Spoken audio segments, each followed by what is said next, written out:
Oke, selesai. Nah, jadi di sini yang pertama kita bahas adalah dari sisi anggaran atau the budget sendiri. Nah, di sini teman-teman bisa lihat lah kalau yang lebih gedean lagi biar lebih kelihatan lagi. Nih.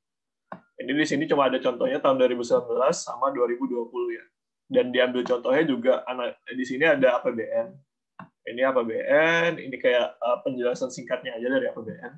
Kemudian di sini ada APBD. Kebetulan APBD yang di sini diambil itu adalah APBD Provinsi Jakarta. Di mana APBD Provinsi DKI Jakarta adalah APBD dengan bisa dibilang APBD dengan pendapatan paling tinggi di Indonesia gitu kan.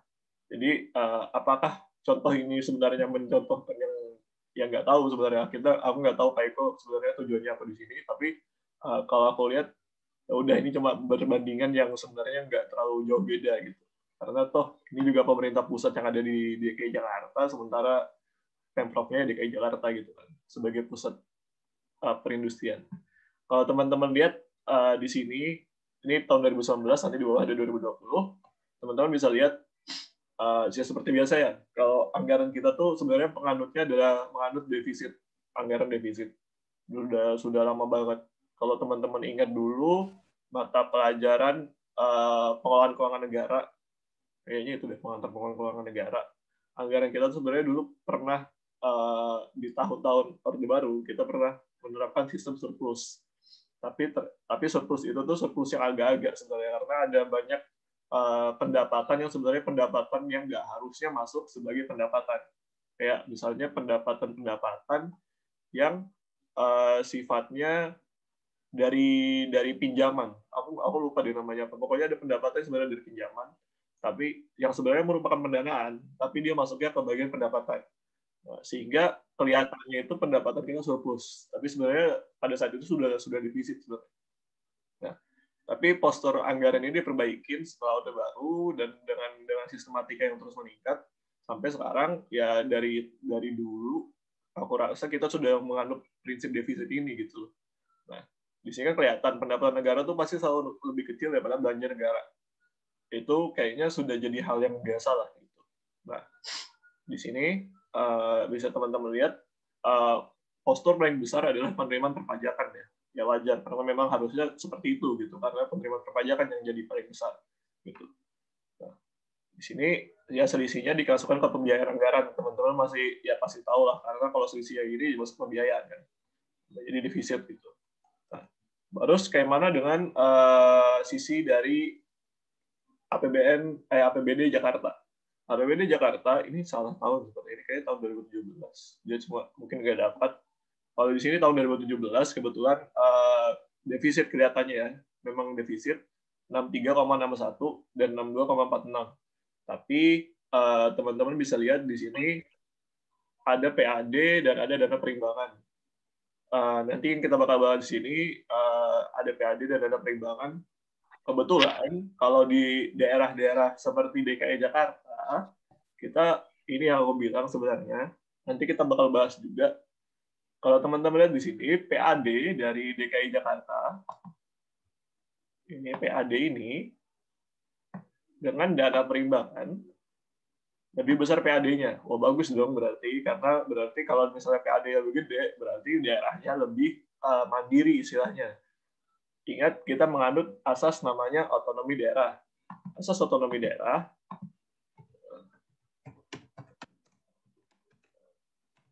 kita menganut asas otonomi daerah. Dan otonomi daerah berarti sebenarnya tujuannya adalah memberikan fasilitas kepada masyarakat daerah untuk mendapatkan pelayanan yang lebih baik, gitu istilahnya. Jadi karena dengan pemerintah pusat cakupannya kan kurang luas nih, akhirnya diberikanlah otonomi daerah kepada provinsi-provinsi dan kota-kota masing-masing untuk mengatur daerahnya sendiri dengan pembagian-pembagian yang istilahnya adalah desentralisasi. Nah, di sini kita bisa lihat pendapatan asli daerah dari DKI Jakarta dan dana perimbangannya lebih besar dari PAD-nya gitu. PAD-nya lebih besar daripada dana perimbangan. Ya bagus, ya wajar bagus karena ini DKI Jakarta, teman-teman. DKI Jakarta itu adalah pusat perekonomian dan juga dia bisa dibilang ya sebagai ibu kota, sehingga wajar bisa misalnya PAD dia mampu lebih besar daripada dana perimbangannya gitu. Ini jadi ini contohnya di sini. Dan belanjanya ya ada belanja tidak langsung dan belanja langsung. Yang menjadi isu adalah selalu belanja pegawai pasti menjadi belanja yang besar kalau di pemerintah daerah. Beda halnya sama di pemerintah pusat. Kalau di pemerintah pusat itu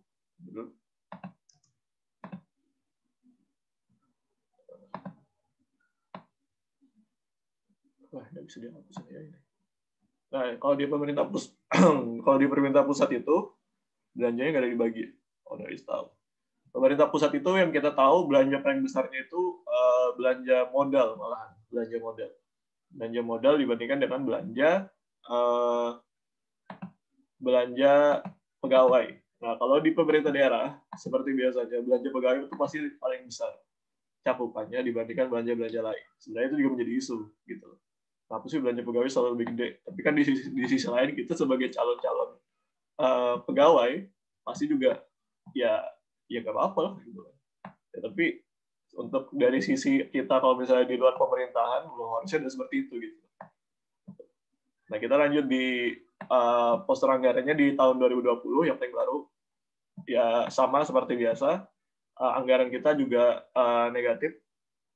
Kebetulan ini tahun 2020 awal-awal itu kayaknya belum masuk gitu deh, belum masuk pandemi, walaupun memang sudah ada isu-isu pandemi tapi masih belum segede sekarang kan. Jadi ini masih dikit lah.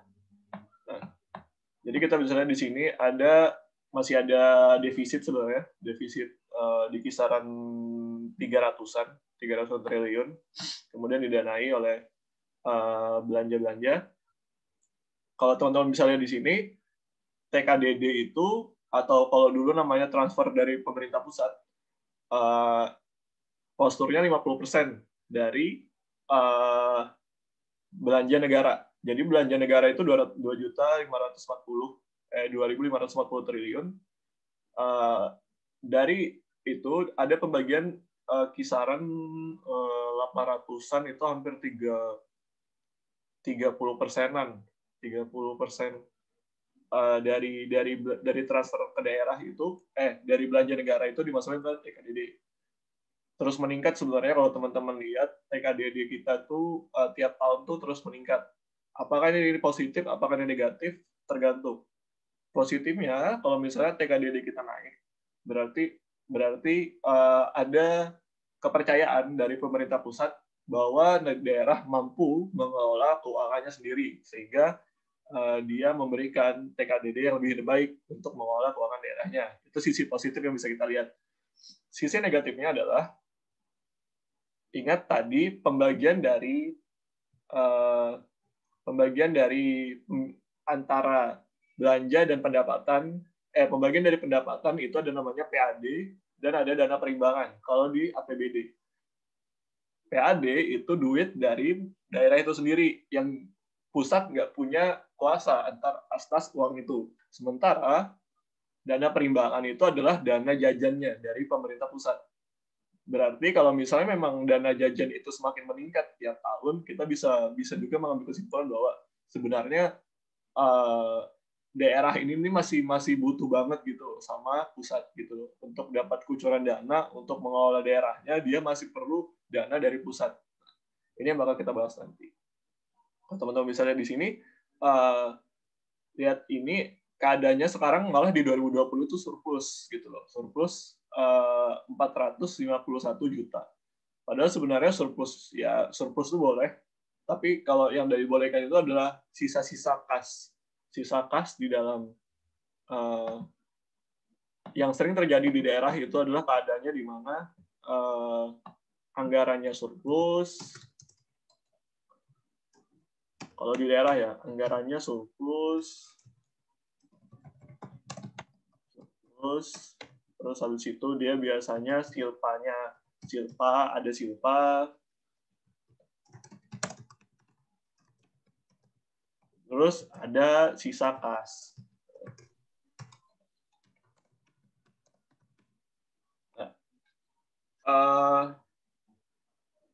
apakah ini buruk? Ya tergantung kita ngelihatnya di mana gitu.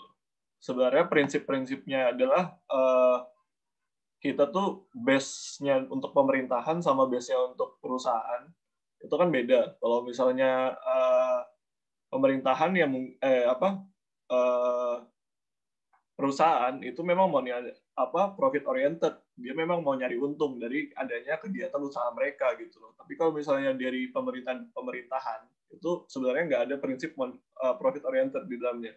Kita nggak ada prinsip apa-apa harus untung nih, pokoknya harus untung gitu. Kan sebenarnya prinsipnya adalah memberikan kesejahteraan untuk rakyat. Anggaran yang diberikan yang berasal dari rakyat ya harus ada wujud nyatanya ke rakyat itu sendiri gitu loh.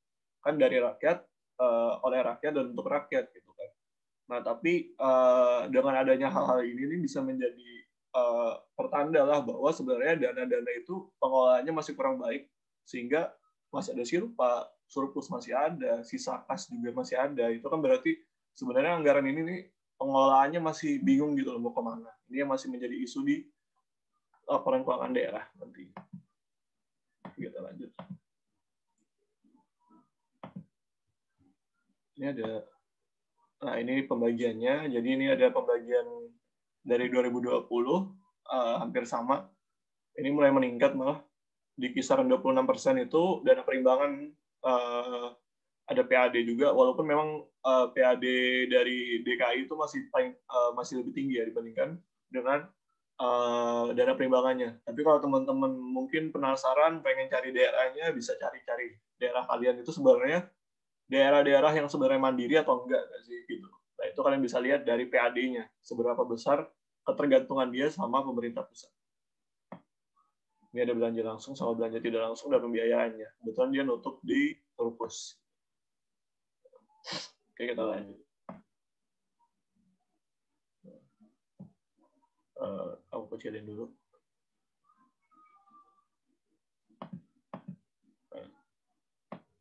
Oke. Kita sudah membahas dari sisi budgetnya ya. Nah, sekarang kita akan membahas tentang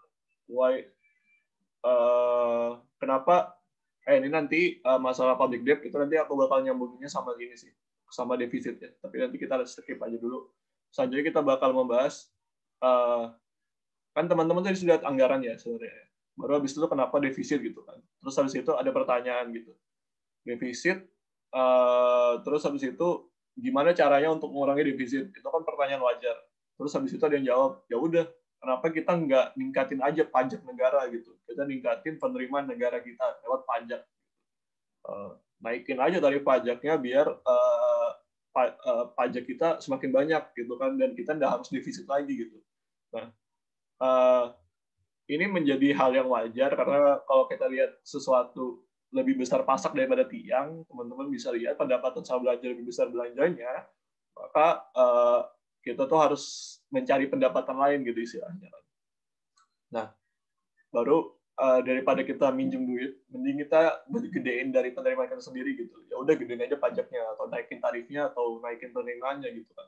Tapi teman-teman, hal ini nggak bisa dipaksain. Hal ini nggak bisa dipaksain untuk menaikkan pajak suatu negara karena ini pasti ada hitung-hitungannya gitu, ada hitung-hitungannya. Kita bakal balik lagi, aku bakal share pembahasan yang dulu. Ini ada teman-teman, aku kecilin dulu. Aku bakal nge-share ini. Kelihatan sudah ya kurvanya. Kita balik lagi ke pembahasan yang dulu kita pernah belajar di makro atau keuangan publik, aku lupa. Ini namanya kurva Laffer. Kurva Laffer. Sorry kalau misalnya ingat-ingatin kalian lagi dengan materi-materi yang sudah sebenarnya kalian kita lupakan ya. Tapi ini sebenarnya ada hubungannya di sini. Kenapa sebenarnya kita tidak bisa maksain suatu pajak itu untuk selalu naik gitu. Ini kurva Laffer. Jadi di sini dijelaskan bahwa ada keadaan di mana ini adalah perbandingan antara penerimaan pajak dengan tingkat tarif pajak. Jadi kalau di kurva lapor aku jelaskan lagi, prinsipnya adalah mengatakan bahwa suatu tarif pajak, semakin tinggi tarif pajak dinaikkan di suatu daerah, maka mungkin total tax revenue-nya bakal meningkat pada awalnya. Tapi pada saat sudah mencapai titik maksimum dari tax rate itu sendiri, dari tarif pajak, maka yang akan timbul apa? Yang bakal timbul adalah keresahan dari masyarakatnya. Ini penjelasan wajar aja, karena kalau kalian nih, buat sekarang aja ya, bapak ibu kalian mungkin, atau misalnya ya keluarga kalian, ada yang sudah mulai ngurus-ngurus pajak, yang bukan kerja di PNS ya, yang pajaknya diurusin sama pemerintahan atau sudah dipotong, misalnya buka usaha atau harus melapor sendiri pajaknya. Terus udah nerima pendapatan gede nih, pendapatannya sudah gede, kemudian nanti pasti ada tuh ngeluhnya, banyak pajak lagi, pajaknya potongnya banyak lagi gitu kan, potongannya banyak. Nah, keluhan-keluhan itu kan jadi suatu hal yang wajar lah gitu saat ini gitu kan. Nah, hal itu menurut ya, kalau misalnya dilogikakan aja, semakin tinggi tarif pajaknya, maka semakin gede keluhan dari masyarakat kan. Pasti wah gila nih negara nih, ngambil tarifnya gede banget gitu. Kayak mana? Ya kan sebenarnya aku bisa belanja sendiri gitu loh. Nggak perlu pakai lewat pengeluaran pemerintah gitu. Kalau misalnya duitku diambil semua buat pajak, buat dari pemerintah, terus aku konsumsi buat diri sendiri gimana gitu kan. Nah, akhirnya efek sampingnya apa? Dengan pajak yang semakin naik, maka akan timbul keengganan dari pekerja. Pekerja ini adalah orang yang bayar pajak untuk bekerja gitu, Dia enggan untuk bekerja gitu, karena nggak, orang duitku diambil semua buat negara gitu kan. Orang duitku diambil semua buat negara, ya ngapain aku kerja gitu loh, istilahnya kan. Aku juga butuh duitku sendiri gitu untuk aku kelola sendiri atau untuk aku konsumsi sendiri uangku itu. Itu penjelasan individualnya, tapi kalau misalnya mau ngambil yang lebih gede lagi, teman-teman bisa mikir aja lah. Sekarang juga bahkan lebih mudah lagi, karena dengan pergerakan dari masyarakat atau perusahaan itu kan bergerak mudah lah, pindah-pindah tempat. Kalau misalnya perusahaan itu pindah, misalnya nih kayak, wah tarif pajak di negara ini gede banget gitu istilahnya. Pasti investor-investor itu mikir mau nanamin modalnya di sana gitu loh. Toh nanti misalnya kita dapat untung kita terpotong buat pajak negara gitu istilahnya. Nah, efek sampingnya apa? Investor udah mau masuk ke negara kita. Investor udah mau masuk ke negara kita, ya udah nggak ada pendapatan gitu istilahnya. Nah, efek sampingnya adalah pada saat rate-nya itu semakin tinggi melewati titik puncaknya, maka total tax revenue itu justru akan menurun gitu istilahnya. Jadi kepercayaan bahwa dengan tax rate yang semakin meningkat maka bakal meningkatkan total tax revenue itu ternyata salah gitu istilahnya. Nah, ini yang menjadi pandangan bahwa sebenarnya penelitian bahwa sebenarnya pajak itu adalah peningkatan dari tarif yang bakal meningkatkan pendapatan pajak, itu sebenarnya nggak masuk akal gitu. Toh sebenarnya pajak ini sebenarnya mendistorsi dari keadaan ekonomi. Kalau teman-teman ingat, keadaan ekonomi kita tuh sudah terdistorsi dengan adanya pajak gitu. Tapi kan sebenarnya pajak ini juga punya sisi baik gitu untuk pengelolaan pemerintahan gitu. Jadi apakah sebenarnya pemerintah juga sebenarnya nggak mau memajakin masyarakatnya gitu loh. Tapi untuk pengelolaan negara atau pengelolaan daerah, toh kita perlu lah untuk bayar pajak. Yang penting pengaturan tarif pajaknya gitu loh. Tax rate-nya yang penting pengaturannya. Terus pertanyaannya adalah, peak ini, titik paling puncak ini berapa nilainya gitu kan? Berapa nilai titik paling puncak? Ahli-ahli bilang bahwa titik paling puncak ini tarifnya sebesar 33%. Kalau teman-teman tahu, 33% itu adalah titik paling puncak dari lever curve. Jadi setelah itu maka ada kemungkinan bahwa total tax revenue itu bakal menurun gitu. Nah, yang menjadi isu menarik dari pemerintahan sekarang, teman-teman mungkin tahu isu-isu omnibus law kemarin yang sudah ditetapkan, dikesampingkan dengan peraturan-peraturan lain dari omnibus law. Kita cuma melihat dari sisi pajak ya. Kalau dari sisi pajak, sebenarnya ada hal baik dari sisi pajak negara, karena ternyata pajak kita itu turun. Kalau teman-teman tahu, PPh itu kita turun dari 25% atau berapa, pokoknya jadi 22. Kenapa? Lumayan.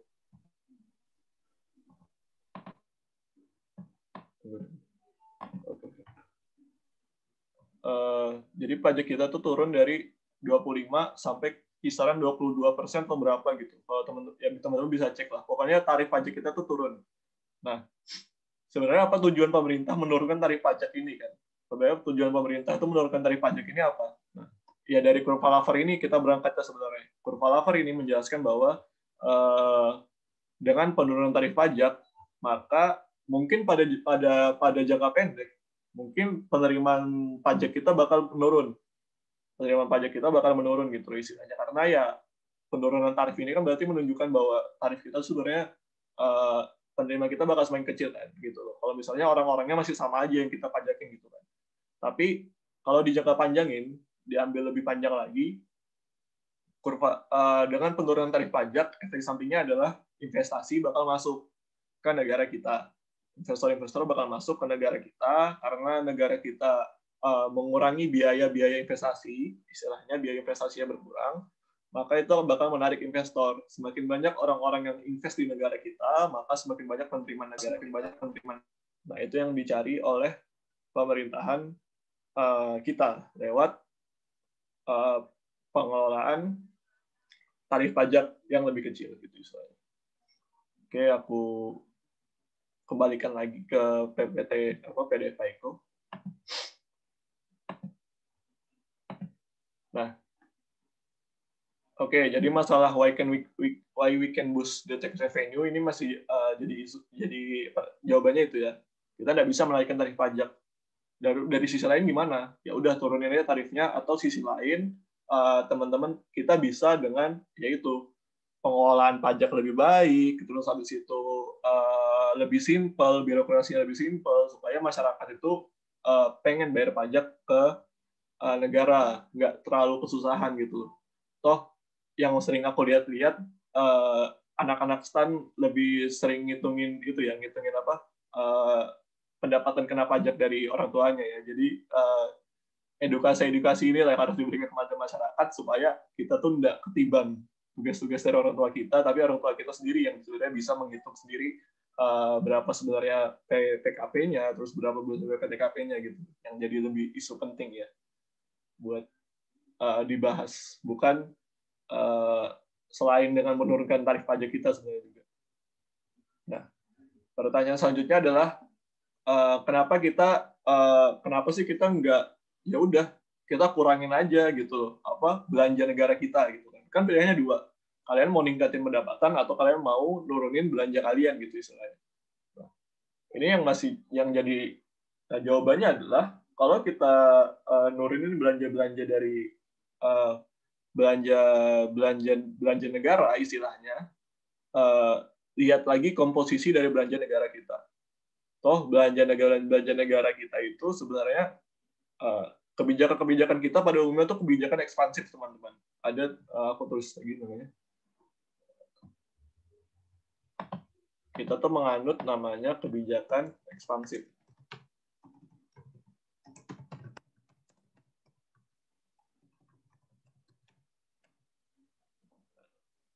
Ini ekonomi lagi, kita bahas ekonomi lagi. Kebijakannya namanya kebijakan ekspansif, di mana kebijakan ini istilahnya menggedekan, jadi itu pengeluaran lebih ditekankan, yang penting nanti kesejahteraan rakyat yang lebih baik gitu. Jadi kebijakan ekspansif ini biasanya dilakukan ya untuk mengimpuls rakyat masyarakat supaya bisa mengelola keuangannya atau istilahnya meningkatkan perekonomian masyarakat. Ini kebijakan ekspansif. Tujuannya meningkatkan perekonomian masyarakat. Kita nggak usah bahas terlalu berlebihan, yaitu tujuannya utama sebenarnya.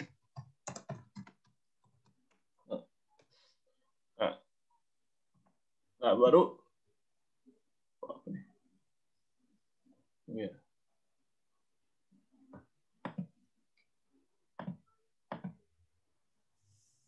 Oke. Nah, jadi ini kebijakan ekspansif. Terus habis itu tujuannya adalah meningkatkan perekonomian masyarakat. Nah, belanja negara itu sebenarnya kalau teman-teman lihat, ya why we don't simply reduce the expenditure kan pada pertanyaannya. Ya udah turunin aja belanjanya. Tapi belanja negara itu sebenarnya baik karena memang belanja ini dikenakan kepada sektor-sektor yang memang sektor-sektor strategis gitu. Belanja negara pada contohnya misalnya belanja negara kita mungkin ya pada saat ini anggaplah pada saat ini anomali ya karena sebenarnya anggaran-anggaran negara kita itu digunakan untuk penanganan pandemi pada saat ini.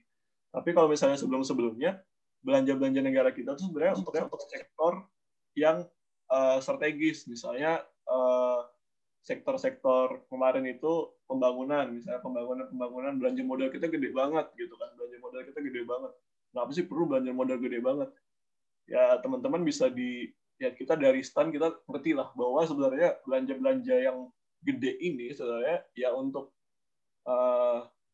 meningkatkan juga istilahnya meningkatkan nilai dari masyarakatnya, terus habis itu meningkatkan perekonomian di suatu daerah. Pembangunan jalan tol gunanya apa? Ya udah untuk bangun jalur distribusi yang lebih baik gitu loh.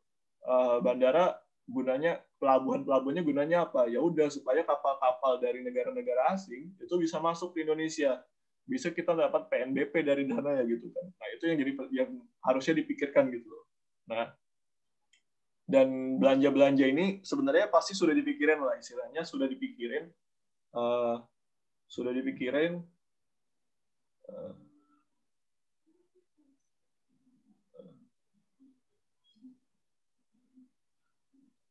nah habis kita bahas itu kenapa belanja ini sebenarnya sudah dipikirkan bahwa sebenarnya belanja ini untuk strategis gitu loh. Yang jadi isu sebenarnya apa sih yang bisa kita kurangin dari belanja expenditure dan government spending? Ya mungkin kalau misalnya government dari pemerintah pusat itu menurutku sudah nggak ada masalah gitu. Tapi kalau dari pemerintah daerah yang pernah aku bahas tadi, ya udah kenapa nggak belanja yang sifatnya seperti belanja pegawai itu kan nggak wajar gitu. Itu sih. Jadi yang penting dari belanja ini sebenarnya bukan mengurangi belanjanya, tapi menurutku adalah mencari belanja yang paling tepat, yang paling berguna untuk masyarakat, agar masyarakat ini istilahnya bisa mendapatkan dampak dari adanya kebijakan ekonomi yang dilakukan oleh pemerintah dalam pembangunan public service, pembangunan pelayanan masyarakatnya. Pokoknya intinya ada penyediaan layanan yang lebih baik lah istilahnya gitu. Dan kita harus menghilangkan paham bahwa pemerintah itu harus untung ya. Paham bahwa pemerintah itu harus untung itu salah. Pemerintahan harus untung. Untung itu kan pendapatan lebih besar daripada beban. Pendapatan lebih besar daripada beban. Atau pendapatan lebih besar daripada belanja lah istilahnya. Nah, tadi aku sudah jelaskan jangan pakai cara pikir corporate thinking ke pemikiran negara. Jadi kita nih kalau teman-teman lihat ya BUMN itu kan beda. BUMN itu memang nyari untung sebenarnya walaupun memang pelayanan masyarakat, tapi dia juga ada sisi untung. Tapi ini negara secara keseluruhan kita tuh nggak nyari untung istilahnya. Kita nggak nyari untung dari pengolahan keuangan kita secara keseluruhan. Yang kita cari itu adalah pelayanan masyarakat lebih baik. Nggak apa-apa belanjanya lebih gede, yang penting nanti ya udah gitu loh. Ada pendanaan yang baik, ada pengolahan utang yang baik, kemudian nanti utang-utang kita bisa dibayar gitu istilahnya.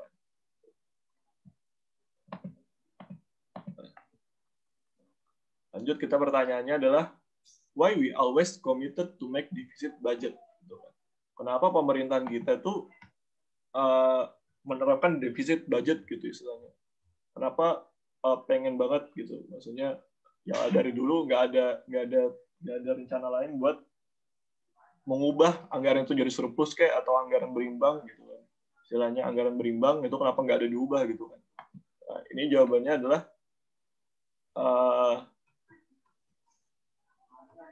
kalau misalnya kenapa sebenarnya defisit ini menjadi patokan pemerintah gitu. Dan cara pandangnya harus diubah lagi. Apakah defisit itu sebenarnya buruk gitu kan? Apakah defisit itu sebenarnya hal yang ya udah gitu loh. Kenapa nggak kita bikin aja kebijakan kita anggaran berimbang gitu. Teman-teman, ini nanti kita bakal nyambung lagi ke hal-hal yang terkait dengan kenapa juga isu-isu terkait utang itu kan jadi isu yang wah ini negara berutang gitu kan. Kalau orang-orang luar ya selain anak stan, aku tahu sebenarnya anak-anak stan juga sudah capek jawab pertanyaan seperti itu, jawaban isu-isu utang kita semakin meningkat, terus utang berarti nanti bebannya makin banyak gitu kan. Nah itu isu-isu itu kan jadi kayak sudah cukup lah. Nah ini makanya tapi mungkin untuk teman-teman untuk menjawabnya gimana gitu. Aku nggak ketemu ini. Aku sebenarnya. Nah ini. Nah, jadi ini masih nyambung sama tadi kebijakan kita kan sebenarnya fiskal ekspansif, di mana ya yang didorong apa pertumbuhan gitu kan. Yang didorong apa adanya anggaran aja dulu lah gitu istilahnya, ada anggaran dulu. Nah, defisit ini sebenarnya baiknya adalah tujuan dari anggaran defisit menjaga istilahnya kita punya momentum pertumbuhan nih. Kita punya perhitungan fiskal yang terukur istilahnya. Nah, yang dikejar apa? Pertumbuhan ekonominya, teman-teman. Pertumbuhan ekonominya. Jadi, ya udah nggak apa-apa belanja kita banyak. Ya udah nggak apa-apa mungkin anggaran kita defisit. Tapi pertumbuhan ekonominya kita bisa jaga. Pertumbuhan ekonomi masyarakat bisa kita jaga. Bagaimana cara menjaga pertumbuhan ekonomi itu? Ya kembali lagi ke pembahasan sebelumnya tadi, yang tentang belanja-belanja. Belanjanya yang penting belanjanya produktif, yang bertujuan untuk pemerataan kesejahteraan masyarakat. Masyarakat kesejahteraannya meningkat, maka growth kita bakal meningkat, PDB kita bakal meningkat. Efek sampingnya apa? Ya udah berarti sebenarnya defisit anggaran ini ya itu intinya bahwa defisit anggaran ini sebenarnya yang ditujukan adalah pemerataan kesejahteraan istilahnya, pemerataan kesejahteraan. Jadi jangan melihat defisit ini secara buruk. Yang kita lihat adalah pelayanan ke masyarakatnya, belanja-belanjanya sifatnya produktif atau enggak, ada efeknya enggak ke masyarakat, itu yang sebenarnya harusnya di cross check, bukan dari sisi defisitnya. Nah, terus pertanyaannya adalah defisitnya sudah ada nih, defisit ada di suatu negara, terus kan defisit efek sampingnya adalah pendanaan. Pendanaannya jadinya nanti ada utang-utang kan. Terus habis itu pertanyaannya adalah kenapa kita harus membiayai defisit ini dari utang gitu kan? Dan ini masih nyambung sama pertanyaan di atas. Kenapa juga kita perlu membuat namanya kenapa pemerintahan perlu berutang istilahnya? Kenapa pemerintahan perlu berutang? Nah, ya udah gitu kan. Kalau misalnya pertanyaannya kenapa harus utang gitu kan? Kalau utang sebenarnya yang jadi isu adalah yang penting kalau kita sebagai anak-anak stan kita tahu bahwa defisit anggaran itu 3%, utang maksimal 60%. Tapi defisit anggaran itu 3%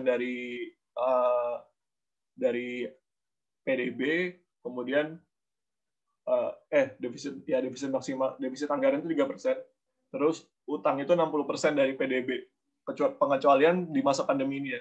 Kalau nggak salah pandemi ini defisit kita sampai 6,4, kalau nggak salah 6,4%, utang kita itu sudah nyentuh angka 30-an, 36%-an gitu. Utang maksimal. Itu pengecualian di masa pandemi ini, tapi kalau misalnya di masa-masa normal 3% dan 60%. Teman-teman harus ingat. Cara mengatasi defisit ini ya dengan lewat pembiayaan, lewat utang yang lebih gampang lah istilahnya. Kalau teman-teman lihat dari masalah peningkatan pajak yang tadi nggak bisa dilaksanakan karena ada kurva Laffer, kemudian tadi juga ada belanja-belanja yang sebenarnya kebijakan kita nggak masuk di situ karena kebijakan negara kita adalah kebijakan ekspansif yang pengen menjaga momentum pertumbuhan istilahnya. Kemudian ya udah akhirnya timbullah tujuan ketiga, apa istilahnya, jalan keluar ketiga untuk membiayai defisit ini yang lewat utang gitu, lewat utang. Nah, yang jadi masalah dari pemahaman atau mindset dari masyarakat luar terhadap keuangan kita adalah wah utang nih, utang sama asing gitu kan, nanti negara kita diatur-atur sama negara luar gitu kan, kebijakan kita diatur-atur sama negara luar. Tapi kalau aku tahu teman-teman di STAN ini sudah cukup baca banyak hal. Jadi utang-utang kita itu 80%, kisaran 80% atau lebih kalau nggak salah, itu sudah merupakan utang dari dalam negeri. Lewat surat utang negara, lewat surat utang negara yang sudah diterbitkan oleh pemerintahan, yang dibeli oleh masyarakat dalam negeri gitu istilahnya. Nah, jadi kan utang sudah ada dua, utang dalam negeri sama utang luar negeri. Utang luar negeri itu yang lewat Bank Dunia, mungkin lewat Islamic Development Bank atau Asian Development Bank, pokoknya bank-bank dunia lah istilahnya. Itu utang luar negeri, kemudian juga ada utang-utang dari penerbitan surat utang negara gitu istilahnya. Kalau teman-teman tahu ya utang-utang kita sebenarnya mostly dari utang-utang surat utang negara yang diterbitkan gitu loh. Yang surat utang negara yang terbitin. Jadi bisa dibilang tingkat keamanannya untuk masalah isu-isu yang bahwa ada bilangnya bakal diatur atau apa itu sebenarnya nggak masuk akal gitu istilahnya.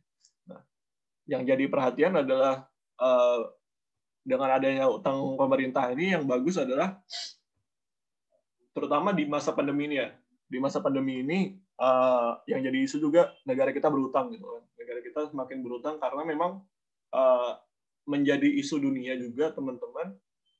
Negara-negara itu saling berlomba untuk berutang karena istilahnya semua negara di dunia terdampak akibat pandemi ini gitu istilahnya. Semua negara di dunia ini terdampak akibat pandemi dan menjadi hal yang wajar lah untuk negara kita untuk berutang gitu istilahnya. Tapi pada saat sekarang resesi negara kita gitu kan. Nah, sebenarnya efeknya apa sih kalau misalnya resesi gini baru negara kita berutang gitu kan istilahnya. Bisa dibilang kalau penjelasannya adalah kalau di masa resesi gini terus negara kita menerbitkan utang, efeknya adalah negara menerbitkan utang.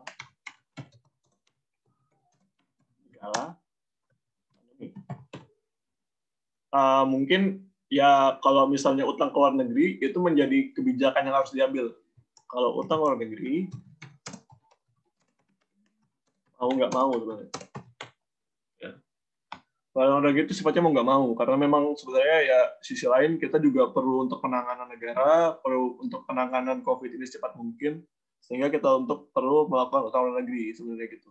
Tapi kalau di sisi lain juga penerbitan utang negara di kala pandemi yang sifatnya utang dalam negeri sebenarnya nggak ngaruh apa-apa. Kenapa nggak ngaruh apa-apa kan? Kenapa nggak ngaruh apa-apa? Karena di masa pandemi gini, terutama saat resesi ya, resesi itu orang cenderung menabung.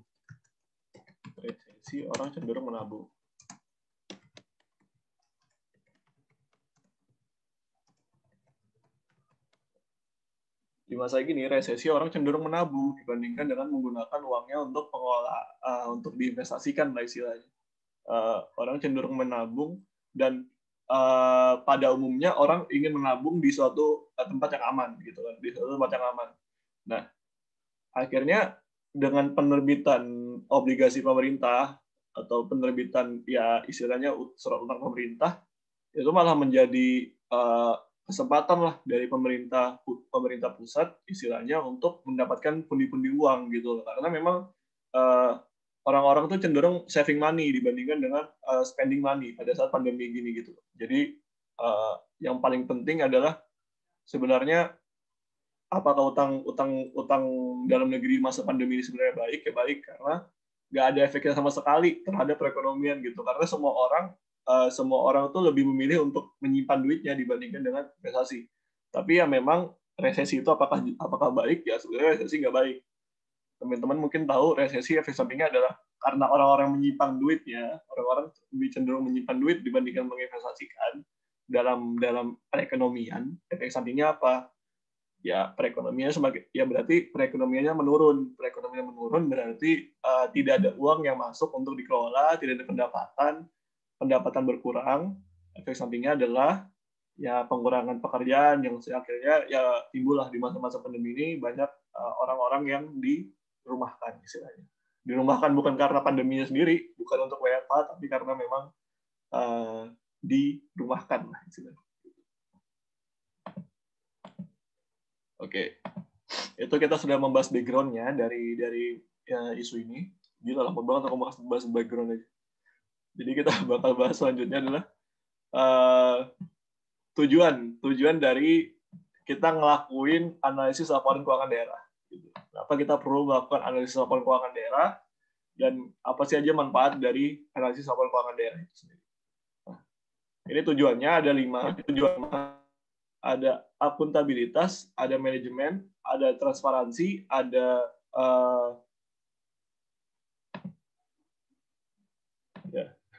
transparansi, ada evaluasi, ada intergenerational equity. Apa itu bahasa Indonesianya lah, kalian artikan ya. Ya intinya keseimbangan. Nah, jadi di sini yang pertama aku bakal bahas adalah akuntabilitas. Akuntabilitas dari analisis laporan keuangan daerah itu digunakan untuk melihat akuntabilitas dari pemerintah. Nah, ini bakal apa sih pentingnya? Gitu. Kalau di sini Pak Eko bilang akuntabilitas itu untuk masyarakat bahwa pemerintah itu sudah menerapkan APBN sesuai dengan peraturan yang berlaku atau apa yang memang sudah ditetapkan gitu istilahnya. Nah, akuntabilitas ini berarti melihat dari sisi outputnya istilahnya. Jadi kita sudah punya base-nya. Base-nya adalah APBN atau APBD dan analisis laporan keuangan itu dilakukan untuk melihat wujud nyatanya seperti apa, pertanggungjawaban pemerintah itu seperti apa. Nah, itu yang kita lihat di laporan keuangan baik pemerintah pusat maupun pemerintah daerah. Kemudian ada namanya manajemen.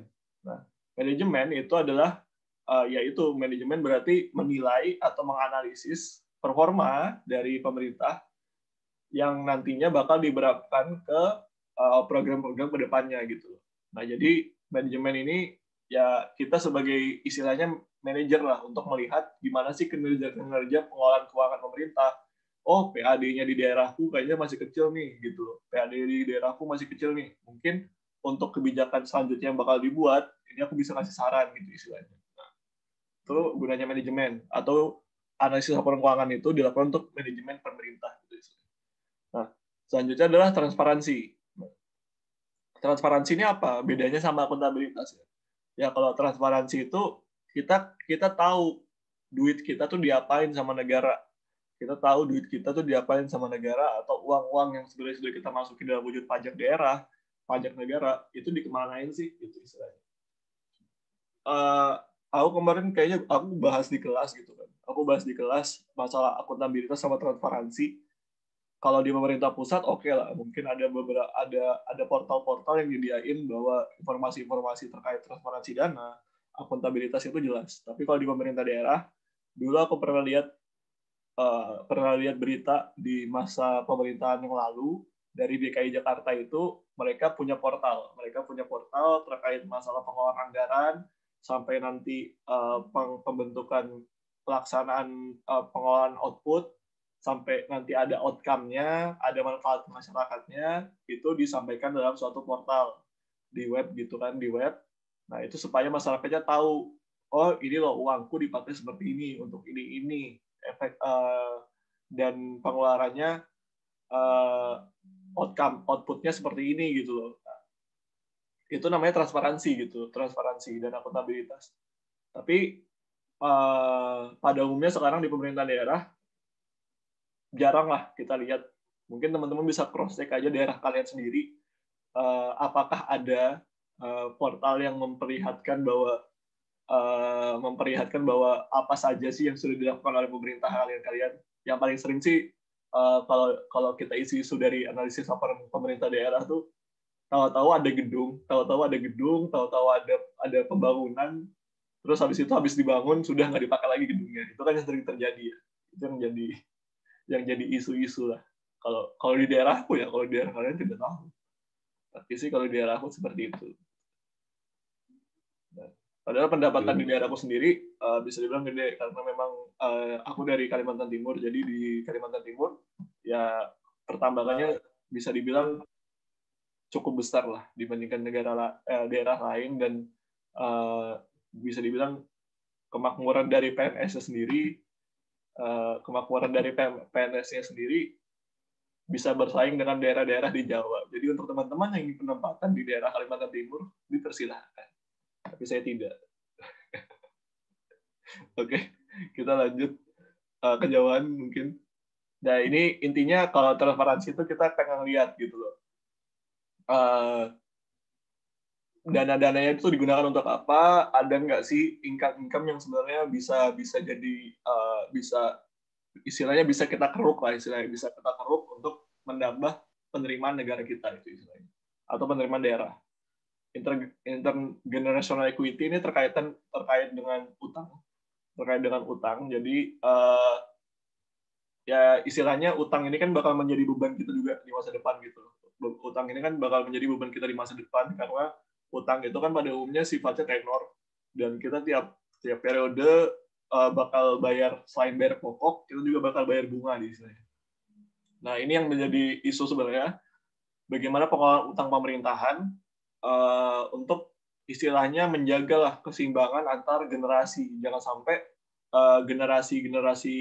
mungkin generasi bapak kita atau generasi kita sekarang mungkin merasakan dampak yang positif dari adanya utang-utang ini. Ya, pelayanan kita baik, tapi nanti masyarakat di masa depan, di era-era 2050 gitu istilahnya, pas kita sudah tua, mereka harus nanggung dengan pajak mereka dipotong lebih besar. Nah, itu kan jadi sifatnya tidak adil gitu istilahnya untuk generasi selanjutnya gitu ya. Nah, selanjutnya adalah evaluasi gitu. Gunanya evaluasi ya, jadi evaluasi dengan melakukan ALK ini kita bisa mengevaluasi performanya pemerintah. Ya, ini hampir sama lah dengan akuntabilitas sama transparansi sebenarnya. Kita pengen melihat bagaimana sih performa dari pemerintah, baik dari proyeknya maupun dari sisi keuangan, untuk kita bisa melakukan proyek-proyek selanjutnya gitu. Kita punya pendanaan yang lebih baik gitu istilahnya. Nah, ini. Jadi kita bakal melihat dari sisi ratingnya pemerintah, kita bakal melihat dari sisi antar akun gimana. Ini nanti sudah terkait dengan analisis tools ya. Nah, untuk menerima pajak lah dari daerah. Ini objektif, kemudian kita ke benefit. Benefitnya ada dua, ini lokal sama national government. Kalau national government sebenarnya gampang aja. Maksudnya kita melakukan analisis laporan pemerintah pusat, ya kita pengen melihat bagaimana pengelolaan pendapatan pajak, PNBP-nya gimana pengelolaannya, kemudian kita pengen melihat pengelolaan belanjanya, kemudian kita juga pengen melihat pengelolaan pendanaannya, pembiayaannya gitu. Itu hal yang gampang gitu ya walaupun memang nggak segampang itu, tapi cuma 3 hal ini aja gitu perlu, karena kan APBN ya fokusnya itu aja, 3 itu aja. Tapi kalau di local government ini lebih ribet. Nah, kalau di local government-nya ada 5. Yang pertama kita pengen lihat financial dependency. Financial dependency ini adalah ketergantungan, istilahnya ketergantungan yang tadi aku sudah bahas tadi nih. Ketergantungan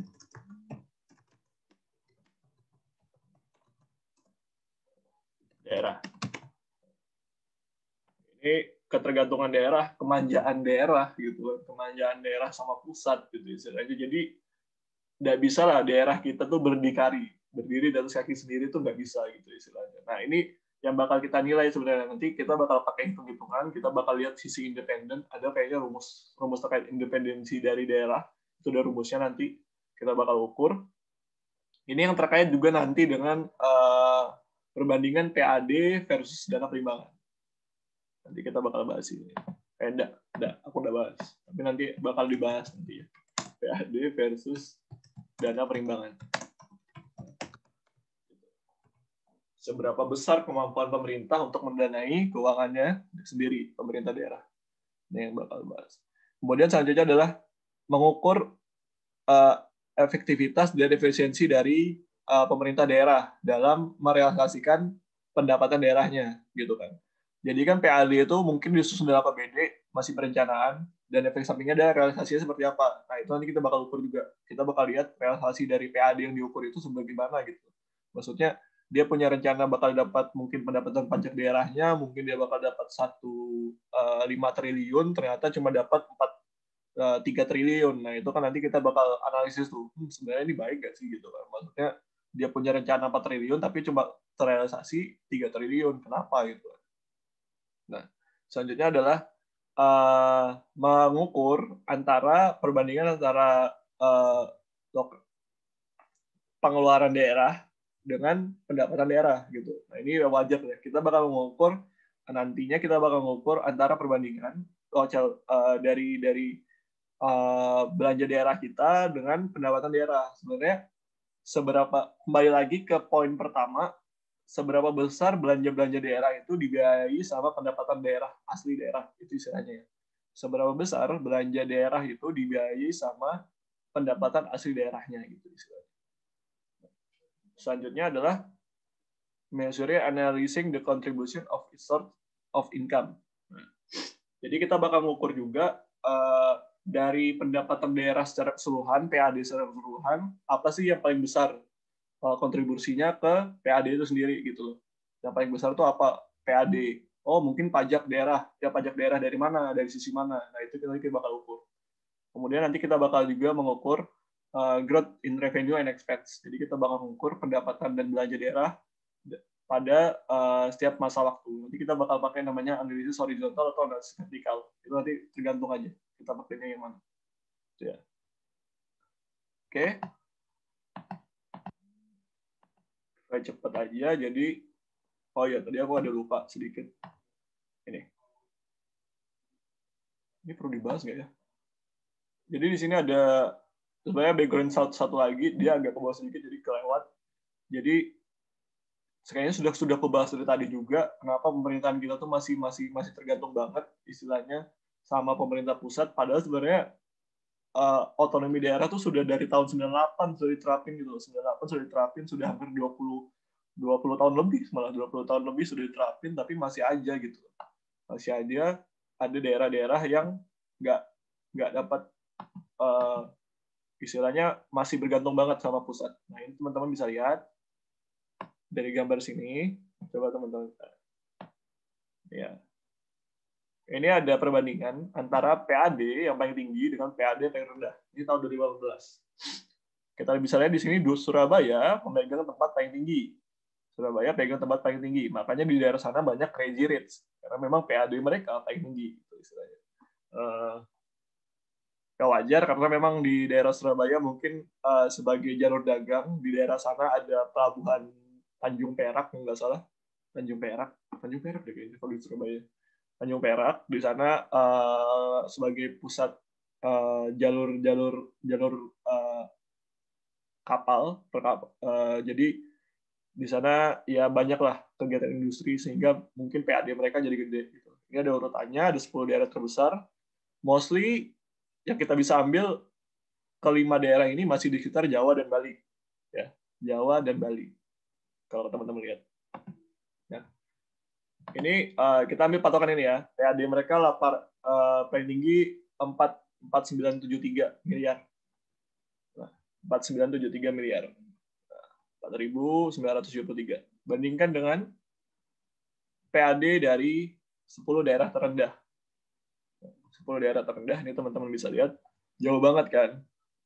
Di DIY, mungkin teman-teman, aku juga baru tahu ada nama daerah DIY di Papua, pendapatan masyarakatnya adalah 1,3 miliar rupiah. Itu PAD-nya aja.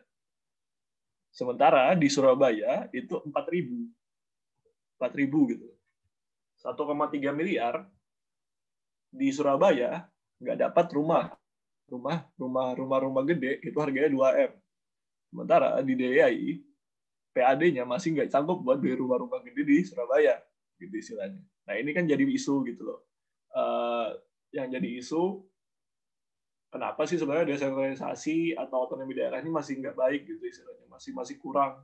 Jadi ada daerah-daerah yang sebenarnya punya pengelolaan keuangan yang baik, punya pendapatan asli daerah yang sudah tidak terlalu bergantung sama negara. Ada daerah-daerah yang sebenarnya masih bergantung banget karena mungkin pembangunannya masih kurang gitu, pembangunannya masih kurang. Pembangunannya masih kurang. Nah, inilah yang mendorong kita untuk ditempatkan di pemerintahan daerah. Udah, canda. Enggak. Udah, maksudnya inilah yang menyebabkan kenapa memang ada akhirnya masih bergantung banget nih sebenarnya, ada beberapa daerah yang masih tergantung banget. Mungkin ada beberapa daerah yang sudah nggak terlalu tergantung sama negara, tapi ada beberapa daerah juga yang masih membutuhkan uluran tangan lah dari daerah lain. Kalau teman-teman ingat, aku ini lagi satu lagi deh, ada namanya ketimpangan horizontal, ada namanya ketimpangan vertikal. Ya, ada namanya ketimpangan horizontal sama ketimpangan vertikal. Nah, ketimpangan horizontal dan ketimpangan vertikal ini, ketimpangan horizontal itu antara pusat dengan daerah. Ya. Pusat, daerah.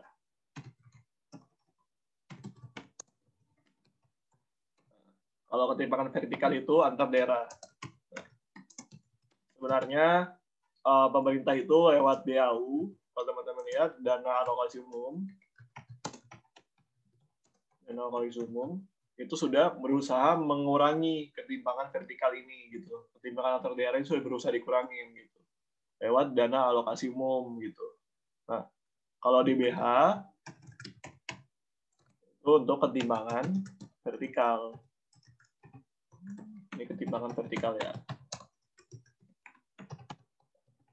Nah, jadi sebenarnya pemerintah pusat itu sudah berusaha istilahnya untuk mengurangi ketimpangan gitu loh, dengan alokasi dana alokasi umum gitu loh. Jadi ya bisa dibilang mungkin bakal lebih sulit gitu loh, karena memang kalau teman-teman lihat juga daerah-daerah 10 dengan kabupaten ini, kota dengan PAD terendah itu mostly di daerah-daerah timur, Papua Barat, bahkan sampai Maluku gitu kan. Jadi ya masih menjadi isu lah, bahkan di tahun 2018 sendiri daerah Jawa itu masih lebih unggul. Ya kita nggak bisa lah untuk berharap bahwa daerah Papua bakal langsung melesat melewati Jawa gitu. Tapi setidaknya perlu dilakukan pengelolaan keuangan yang lebih baik supaya PAD-nya itu bisa meningkat. Mungkin masih bergantung, tapi setidaknya dapat mengurangi ketergantungan pemerintah daerah terhadap pemerintah pusat. Nah, itu nanti yang bakal menjadi isu, supaya kita lihat ini, kalau dengan analisis laporan keuangan, kita lihat sebenarnya pemerintah daerah ini punya kemampuan nggak sih untuk mengelola daerahnya gitu, untuk mengelola pendapatan daerah sendiri gitu kan. Apakah memang dia sebenarnya cuma pengen jalankan birokrasi pemerintahan aja, dia cuma pengen dapat gaji, pengen dapat proyek, kemudian nanti setelah turun nanti anak yang jadi wali kota lagi gitu loh istilahnya. Ini politik ya, tapi ya itu yang ini menjadi isu aja. Apakah sebenarnya jabatan-jabatan mereka ini sebenarnya untuk politik atau yang memang untuk rakyat gitu istilahnya, yang menjadi isu. Oke. Ini ada perbandingannya dengan penduduk miskin. Jadi mostly memang daerah-daerah ini penduduk miskinnya cukup besar ya. Mungkin teman-teman bisa lihat bahkan daerah-daerah ini hampir 50%. Daerah ini hampir 50% masyarakatnya itu masyarakat miskin. Nanti kapan-kapan teman-teman bisa main-main ke DIY. Kalau misalnya mungkin ada perjalanan dinas ya, bukan penempatan, perjalanan dinas ke daerah sana. Nah, jadi di tahun 2015 dari 441 daerah di Indonesia, PAD-nya itu di bawah 20% dari APBD. Nah, jadi APBD-nya, maksudnya dia sudah tetapin APBD misalnya berapa, dan ternyata PAD dia bakal lebih kecil. Nah, itu yang jadi masalah. Saya lagi, kita bakal melihat lagi dengan adanya analisis laporan keuangan, kita bakal melihat gimana sih pengelolaan keuangan daerah itu, gimana mereka mengolah keuangan daerahnya. Itu yang bakal kita lihat dari analisis laporan keuangan. Apakah sebenarnya outcome atau output yang mereka beri itu sebenarnya ada gitu di masyarakat? Atau sebenarnya cuma ya pelaksanaan kewajiban aja. Oke. Ya, sekian dari aku. Ini bagaimana Pak ya? Saudara Rehan mungkin akan melanjutkan materi selanjutnya. Apakah ada Saudara Rehan? Ya, ada dong. Oke. Bagaimana nih? Apa aku stop sharing?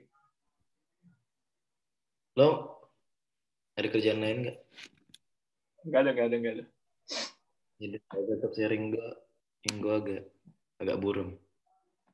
Ya, sudah, gue yang sharing aja ya. Lanjutin aja. Oke. Oke teman-teman, halo, assalamualaikum, selamat pagi. Terima kasih banyak udah datang menyimak diskusi kita, diskusi gantian sebenarnya. Cuman ya karena baterainya teori banget dan praktik dari teorinya bukan hitung-hitungan lah. Hitung-hitungan kayaknya minggu depan deh, dan ya karena rasio-rasioan. Jadi kali ini anggap aja kita persiapan buat jawab pilihan ganda sama soal kasus gitu ya. Aku lanjutin ya tentang reporting entities. Tadi kan udah dijelasin bahwa laporan keuangan itu tuh nganalisis laporan keuangan. Tapi siapa aja sih yang harus nyetor laporan keuangan? Pertama, LKPP, laporan keuangan pemerintah pusat. Sebenarnya laporan keuangan tuh apa sih? Laporan keuangan tuh kan di mana-mana ya.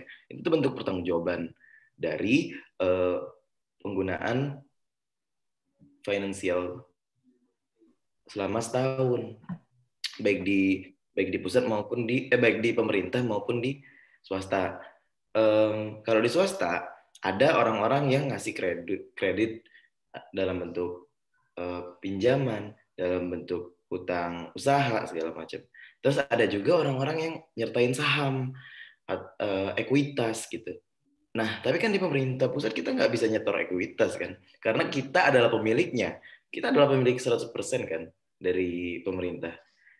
Jadi sebenarnya kita setiap rakyat yang ada di Indonesia itu adalah pemilik utama dari memiliki fair share atas national government kita sebenarnya. Nah, jadi terus duitnya dari mana dong? Kalau aku nggak bisa nambahin saham, nambahin modal tertahan di pemerintah. Caranya adalah kalau nggak dari return earning atau dari laba ditahan, jadi laba setahunnya digedein atau dari utang. Nah, kedua-duanya harus dipertanggungjawabin, baik dari pemerintah itu mempertanggungjawabkan ke rakyat sebagai pemilik penuhnya, atau kepada kreditur negara-negara lain atau rakyat yang membeli bonds gitu. Dan pembayar pajaknya, karena penghasilan utamanya dari pembayar pajak. Selain itu pemerintah pusat ya. Nah, pemerintah daerah itu kan kita tuh konsepnya setengah-setengah ya, otonomi daerah, tidak terpusat banget, tapi bukan state, bukan kayak Amerika, bukan negara apa namanya dan ya kalau USA itu United States. Power. Oh, federasi. Bukan. Jadi negara serikat. Jadi negara serikat. Kenapa negara serikat? Bedanya apa? Jadi otonomi daerah itu ada batasan namanya konstitusional. Nah, kalau di negara serikat atau state of California, state of Florida, mereka punya konstitusi sendiri yang di-align dalam satu United States, dalam satu negara gede gitu kan. Tapi negara-negara bagiannya tuh punya konstitusi sendiri. That's why mereka majakin sendiri. Terus tentang hukum sendiri, sedang agama sendiri, tergantung state-nya. Sedangkan kita kan enggak. Kalau misalnya tentang keuangan, pemerintah pusat. Kalau tentang hukum, pemerintah pusat. Makanya seluruh hukum di Indonesia itu kecuali daerah istimewa itu disamain.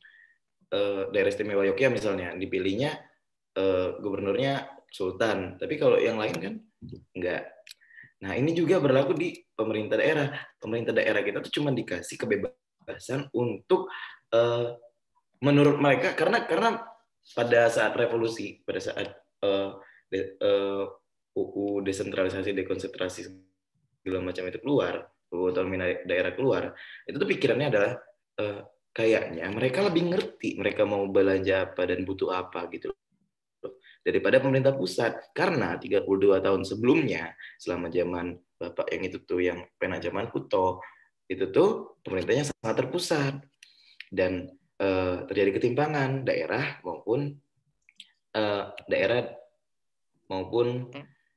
pusat. Jadi ada daerah-daerah di Jawa yang sangat maju, di lain-lainnya enggak. Concern kita adalah pemerataan, bahwa Indonesia itu bukan Jawa aja. Nah, dikasihlah otonomi daerah. Terus habis dikasih otonomi daerah, kan daerahnya sadarin bahwa, wah, gue modalnya nggak ada. Makanya pemerintah pusat dalam tugas desentralisasi dan dekonsentrasi punya kewajiban untuk nyuntikin dana. Nah, kalau udah disuntikin dana dari pemerintah pusat, terus dikasih kebebasan juga, ada baru-baru ini, bukan baru-baru ini sih, akhirnya dibuat kebijakan bahwa di split, ada PBB, ada pajak restoran, ada segala macam yang jadi penghasilan asli daerah. That's why kalau misalnya dilihat tadi Surabaya, Badung itu kan Kuta, Bali. Kenapa mereka punya PNB yang tinggi selain dari pariwisata? Sebenarnya dari pabrik rokok, dari apa segala macam yang bayar pajak gede-gede, dari bar-bar di Bali dan segala macamnya yang bayar pajak swasta banget. Nah, dengan mereka udah mengutin pajak, udah ditransfer pula sama pemerintah daerah, berarti mereka udah harus tanggung jawab dong sama ininya sendiri, sama daerahnya sendiri, sama duit yang dipakai. Itu diwujudkan dalam laporan keuangan pemerintah daerah. Terus ada ministry, ya udahlah kan udah belajar, udah sampai capek belajar HKN tentang apa pengguna anggaran dan pengguna barang. Lanjut aja Dan. Okay. Nanti di kolektif seluruh kementerian dan badan tuh jadi AKPP sama aja sebenarnya. Nah, current condition-nya gimana? Nah, current condition Dan. Kalau ada yang tambahin karena kurang kritis ya kan, nggak kayak lu. Jadi ada namanya tuh analisis laporan keuangan, tapi belum ada tuh programnya, belum ada dinasnya, belum ada badannya. Jadi analisis laporan keuangan daerah tuh benar-benar dipakai oleh beberapa pihak yang bakal gue jelasin di bawah. Tapi belum dipakai itu, belum ada standar, belum ada belum diaplikasikan secara rutin. Kalau di ini kan, kalau di swasta, coba sadarin kalau misalnya kita mau invest di BEI-nya ada apa? Ada laporan keuangan. Kalau perusahaan-perusahaan publik harus punya laporan keuangan yang ditampilkan ke publik, tapi enggak. Jadi kalau di pemerintah harusnya dievaluasi juga, tapi belum gitu. Nah ada internal, ada eksternal. Nah gimana apa dampaknya kalau kita ngelakuin ALK tapi untuk internal gitu loh. Jadi harusnya kan itu bisa ngaruh ke perencanaan ke depannya. Perencanaan ke depannya untuk merencanakan budget ke depannya. Misalnya di sektor-sektor penerimaan yang ini masih belum maksimal nih misalnya. Orang penghasilan PDB-nya segini tapi kok pajaknya cuma di segini, berarti ada yang nggak bayar pajak gitu misalnya gitu. Tapi enggak, ternyata formulasi dari tahun depan itu masih menggunakan makroekonomi, bayangan makroekonomi sama bayangan transfer budget dari pemerintah pusat. Jadi kira-kira pemerintah pusat kasih berapa ya? Terus makroekonomi ke depannya berapa ya? Berapa persen ya peningkatannya atau pengurangannya? Jadi berdasarkan itulah mereka bikin budget APBD. Ya jadinya nggak dianalisis laporan keuangannya. Salah nggak? Ya nggak salah juga, karena memang nggak ada concern transfer budget di swasta, nggak ada concern tentang ngurusin makroekonomi, karena mereka mikirnya mikro terus.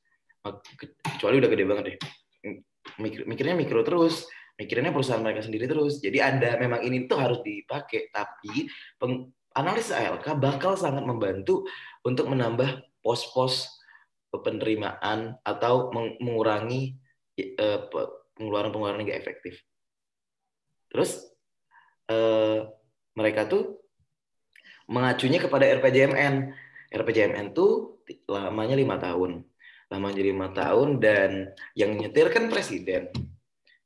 Jadi kalau presidennya ganti, ya ganti RPJMN-nya.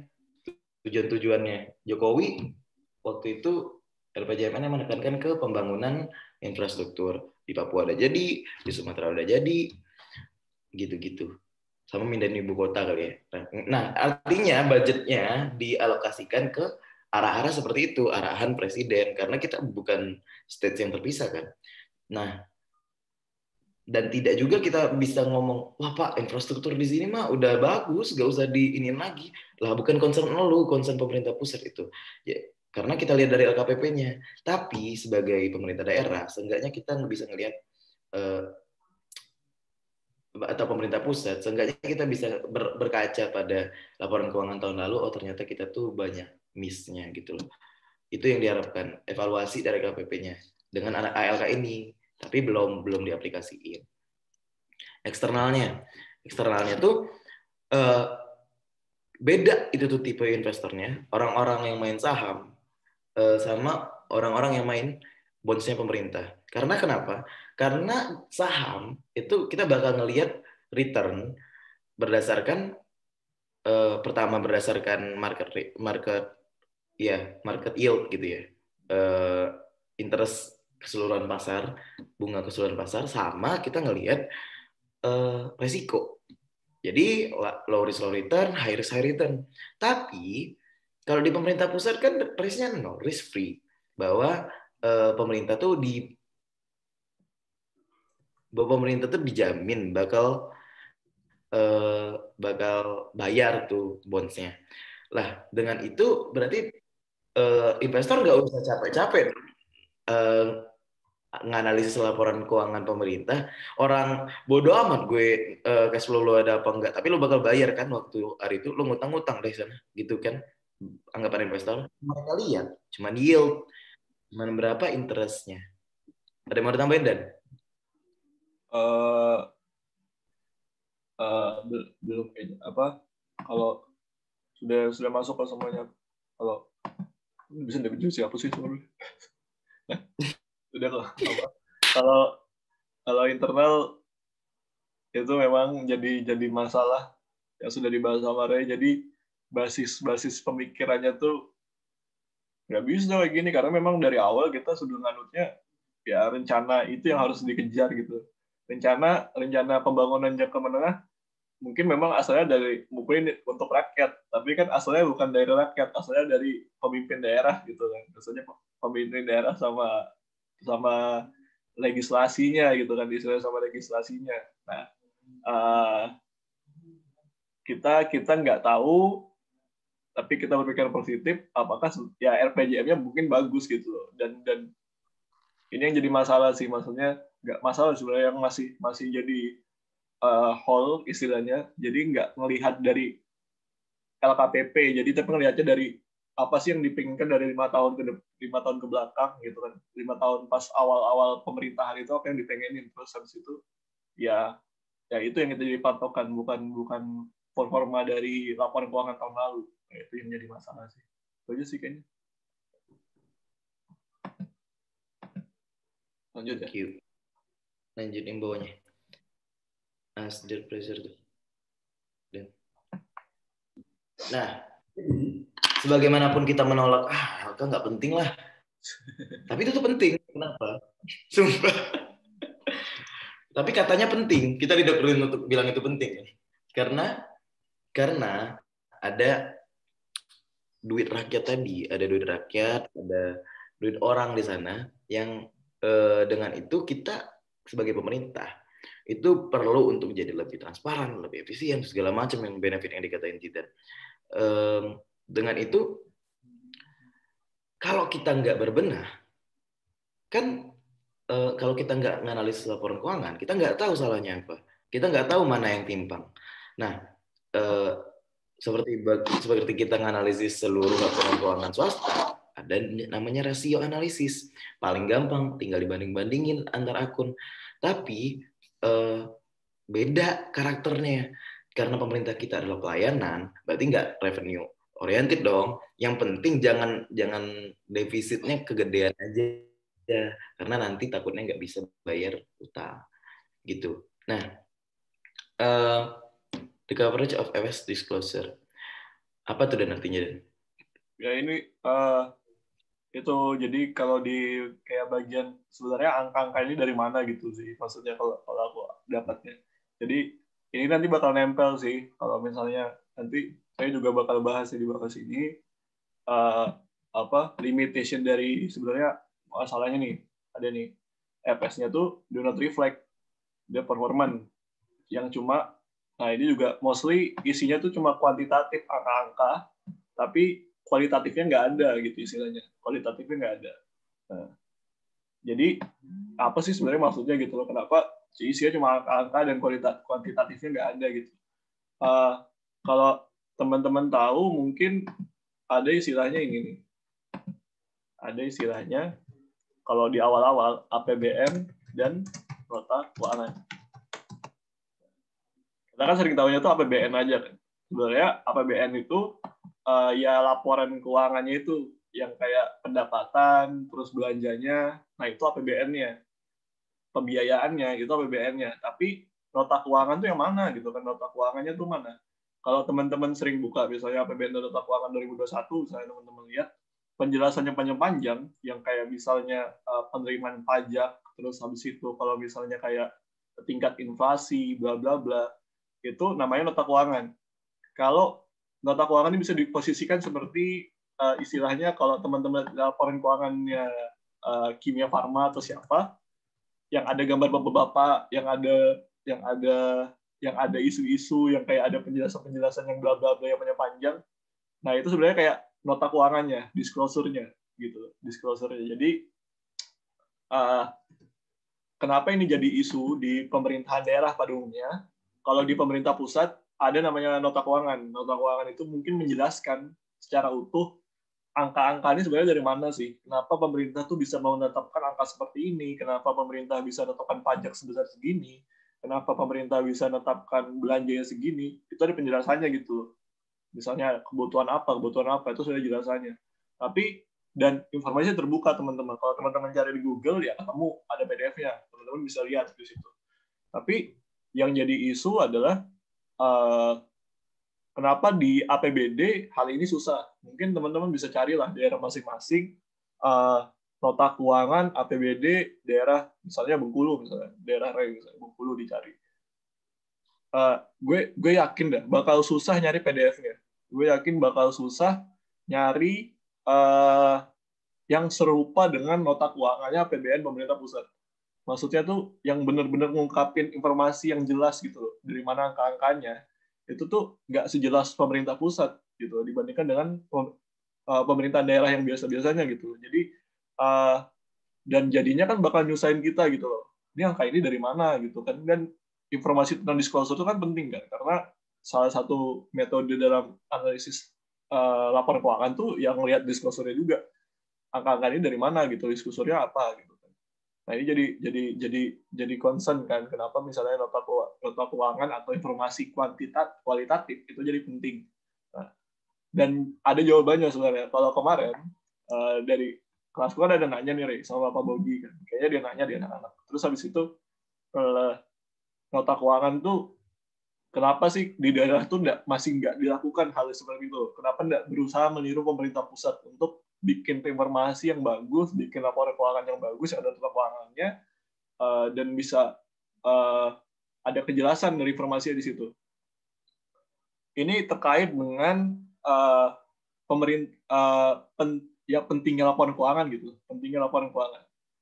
Jadi sebenarnya kepentingan.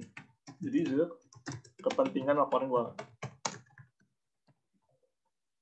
Kalau buat pemerintah pusat itu kan banyak berutang ya.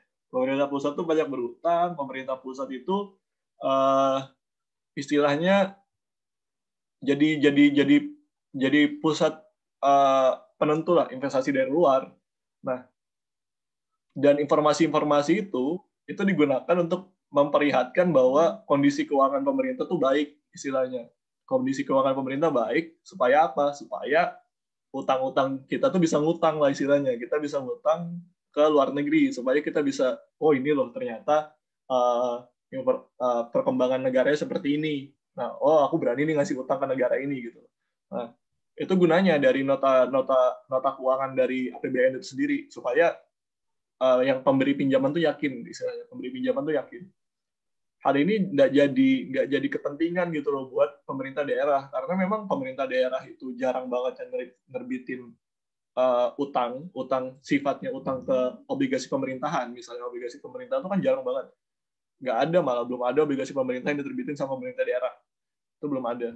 Sehingga mereka merasa ya buat apa aku ungkapin gitu, maksudnya toh kita kalau nggak belajar ALK juga kita nggak mau tahu kan, maksudnya kita nggak mau tahu informasinya apa dari gitu, nggak ada kan ke apa nggak ada kepentingan lah istilahnya kita buat nyari-nyari hal-hal ini gitu loh. Nah, ya sama cara pemikiran pemerintah daerah seperti itu masih. Jadi mereka berpikir bahwa toh laporanku ini cuma buat pertanggungjawaban aja ke pemerintah pusat gitu.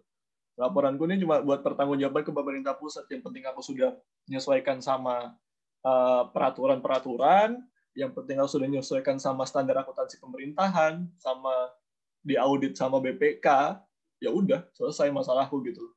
Itu aja gitu. Dan enggak pertanggungjawaban ke masyarakat, emang masyarakat baca gitu kan. Emang masyarakat juga pengen tahu gitu kan. Nah, itu yang masih menjadi penting.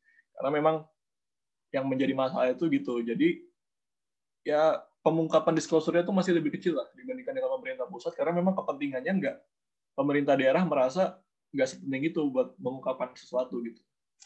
Itu sih.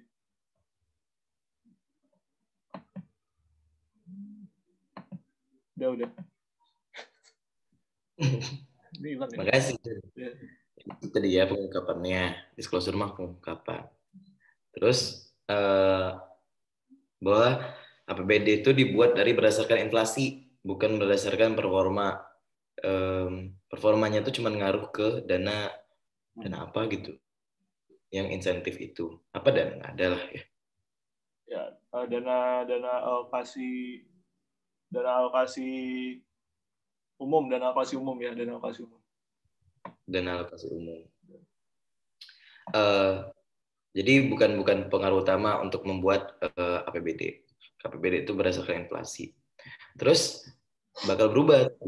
Itu salah satu perubahannya adalah insentif-insentifan. Selanjutnya ada, jadi gimana mengukur kesuksesan seorang pemerintah, satu pemerintahan. Itu sekarang di Indonesia berdasarkan berapa target dari pembangunan, target dari perencanaan itu telah dicapai. Makanya bunyinya tuh target penerimaan KPPA udah 100%.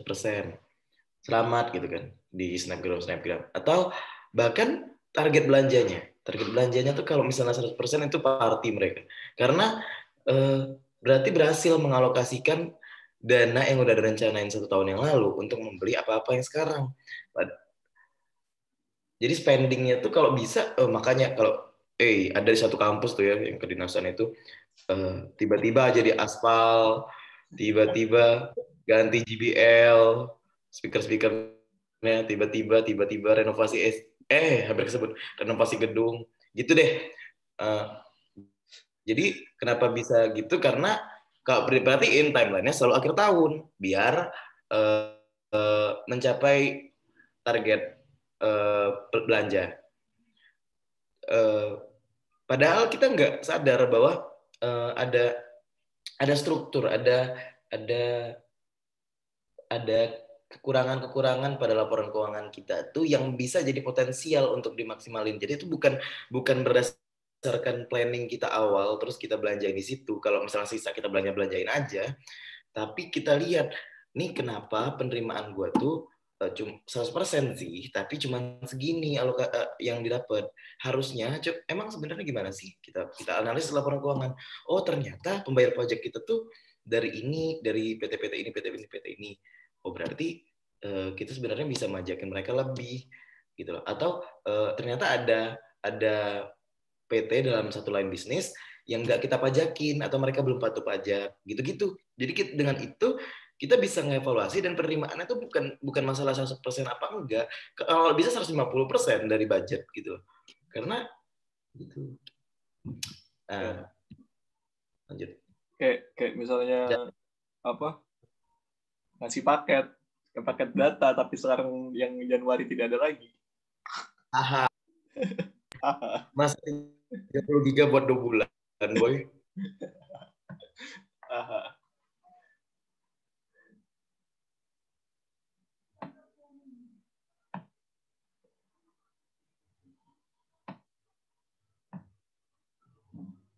Lo kan yang limitation, apa gue? Oh iya, nggak apa-apa. Nah, jadi ini limitation hambatan-hambatan dalam pemerintah daerah. Kenapa sih analisis laporan keuangan tuh jadi susah gitu loh? Maksudnya ke pemerintah dalam melakukannya susah. Yang pertama adalah masih diterapinya historical basis yang belum basisnya masih kas. Maksudnya mungkin sudah mungkin dari 2016 sudah usaha ya, maksudnya pemerintah pusat oke lah. Maksudnya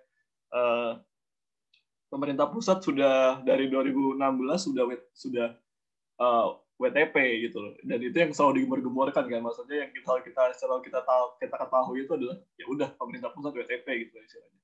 Nah, tapi sekarang di 2020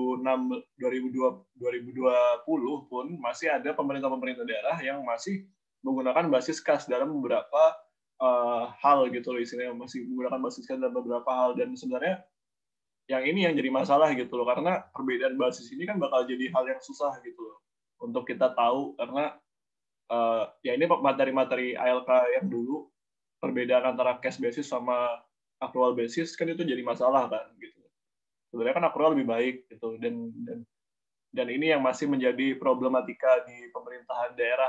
Nggak semua, mungkin mungkin sekarang juga persentasenya lebih sedikit dibandingkan yang kas dengan accrualnya lebih sedikit yang kas. Cuma karena masih adanya itu loh, jadi kita nggak bisa membanding-bandingkan gitu, nggak bisa membandingkan antar daerah. Oh, kadang ada perbedaan-perbedaan gitu antara daerah pusat sama daerah satu daerah dengan daerah lainnya.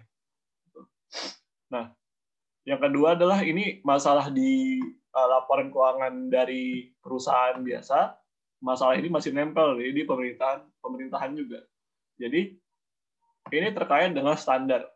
Nah, karena sudah tersapai aja nih standar nih, misalnya ada suatu standar, standarnya SAP misalnya, SAP, ya udah, jadi digunakannya itu segala informasi yang disampaikan, segala ya informasi yang disampaikan kepada di laporan keuangan, ya udah itu basisnya SAP aja gitu loh. Dan kadang kita kan nggak nyari sesuatu, kadang kita nyarinya tuh bukan di luar itu, di luar dari apa yang sudah ditetapkan ini gitu. Jadi ya masalah ini sebenarnya hampir sama dengan perusahaan juga. Perusahaan itu kan masalahnya salah satunya adalah standar kan. Kalau problem dalam melakukan analisis laporan keuangan di perusahaan itu adalah standar, karena standar itu kadang bisa berefek lah. Jadi kita kayak informasinya tuh jadi informasinya bias, karena informasinya nggak real secara nyata disampaikan ke masyarakat gitu. Nah, ini yang jadi masalah juga. Yang penting sudah nyampe SAP, dan itu bakal susah buat kita untuk mengetahui angka ini sebenarnya benar nggak sih gitu loh, atau sesuai sama realisasinya nggak sih gitu. Nah, tapi ini bilangnya di sini sudah improving year by year. Cuma aku belum mencari tahu ya kenapa dia sudah meningkat setiap tahun. Mungkin ada pembaruan SAP tiap tahun supaya informasinya lebih nyata ke masyarakat dan akuntabilitasnya lebih ada. Yang ketiga adalah highly subjective using assumption atau estimasi.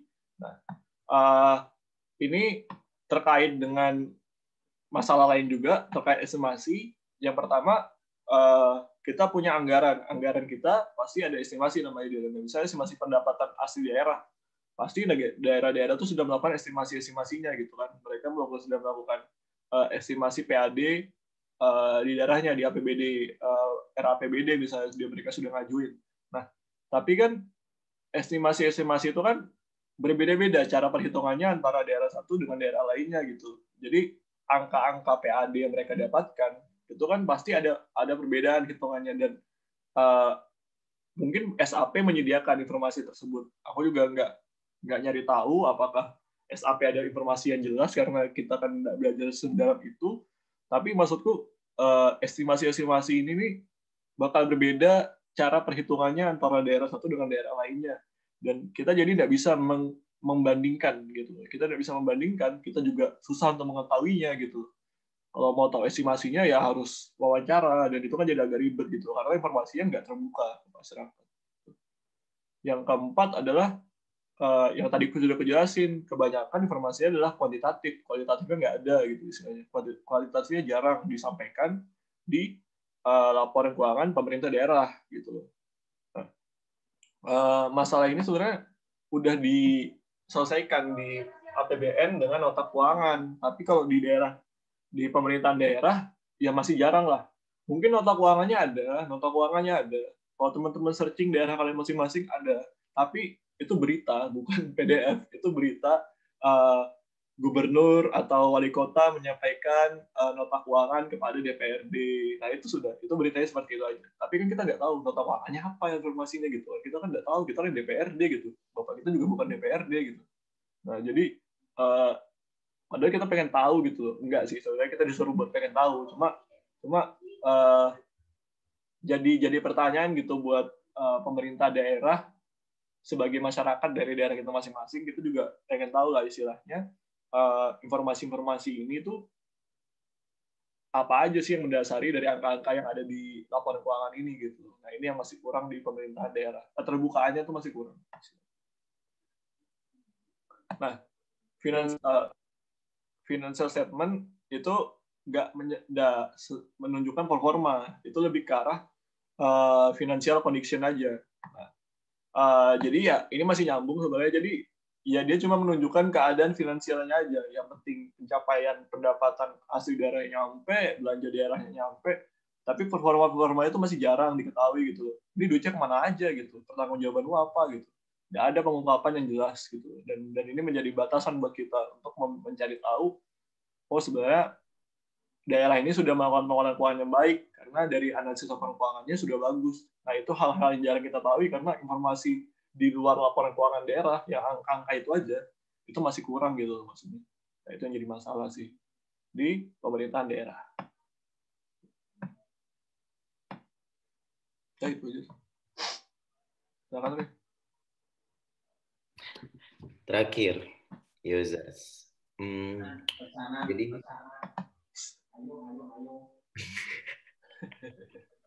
lanjut. Jadi ada ALK ini kan analisis laporan keuangan.